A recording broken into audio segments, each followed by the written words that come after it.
When I was 7 years old, I was the fastest kid in my class. Why? Because the big neighborhood bully chose me as his favorite target. I happened to be the closest living smaller child. So by the time I was 7, I was really good at running away. Then he got really big really quickly. And by the time I was 10, I realized I needed a new strategy. I couldn't always outrun him anymore. So I started thinking it's almost like I need a train or a plane to get away from him.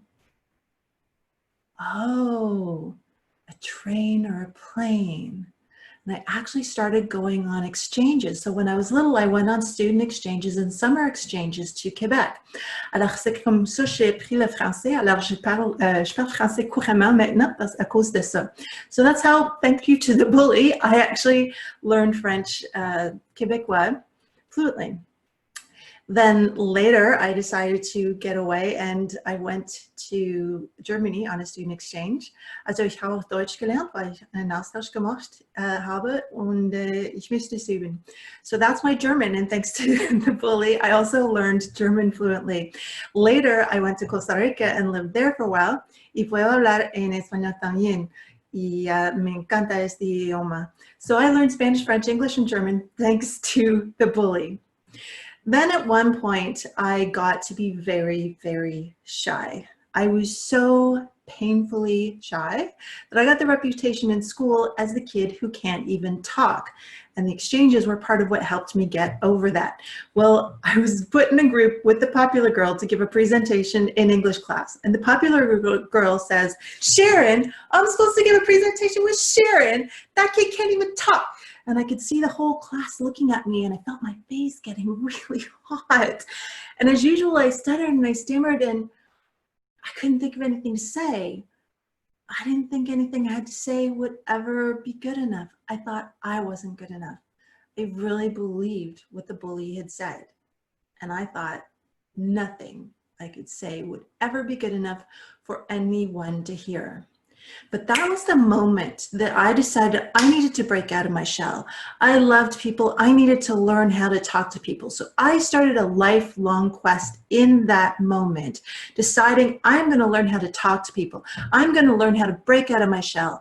I did all of these exchanges. I did a master's in psychology at University of Toronto, and I kept on this quest. What are the secrets of the world's greatest leaders? And what are the secrets of the world's greatest speakers?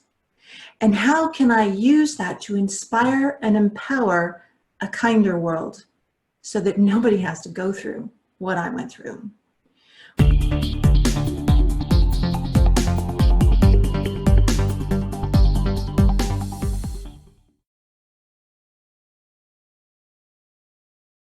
I kept researching, I kept traveling, I kept studying. And I call these the secrets of the world's greatest speakers and the world's greatest leaders.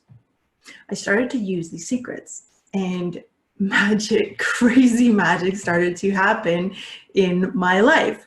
At one point, I was really upset because I had lost my cousin to suicide after he came out to his family. And I was just absolutely devastated. So I was throwing rocks into the Lake Ontario and whipping them, my tears pouring down my face. And I was like, I'm going to do something with all this pain. What am I going to do with all this pain? And I was just like whipping rocks into the Lake Ontario, trying to let go of my pain. Finally, I went, I'm going to do something to save lives of bullied LGBT youth. And I wound up and I whipped the rock into Lake Ontario and I could see the glass started to ripple. I could feel these tingles down my spine, and I went, something just happened. I don't know what it is, but I felt that.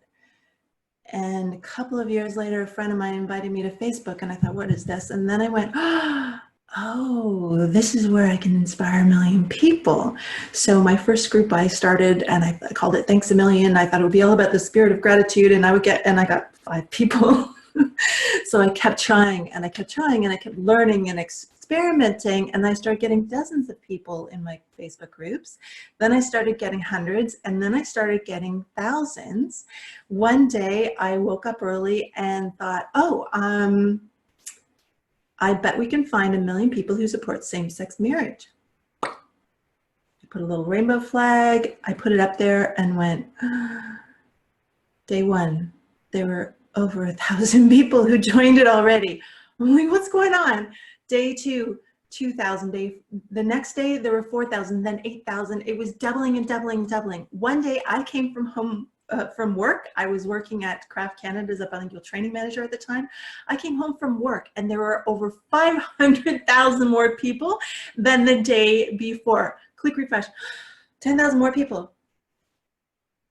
Click refresh, 10,000 more people again. Oh my God, this is going crazy. Somebody said, I want to sign a petition. So I went, okay, petition. And I threw together a petition. We got over 60,000 petition signatures, more results than a multi-million-dollar charity for the same cause.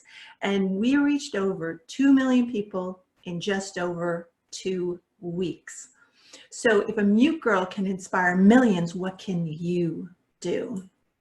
Later, I got hired on by a youth business center and they said, look, we've been trying to get government funding for 4 years, not a cent, goose egg. I walked into this place, it was like a tomb. There was nothing happening. I started running my programs and I put together a presentation, and next thing you know, they got their first set of government funding. They got over $6 million in total since then. So if a mute girl can raise over $6 million with a single speech, what can you do? Secret number 1, create a great vision that benefits you, other people, and the planet. I'm going to repeat that. Don't just create goals. People tell you to set goals. Don't set realistic goals. I didn't set realistic goals. I never knew I could get 1 million people on a Facebook group for same-sex marriage. I just went for it.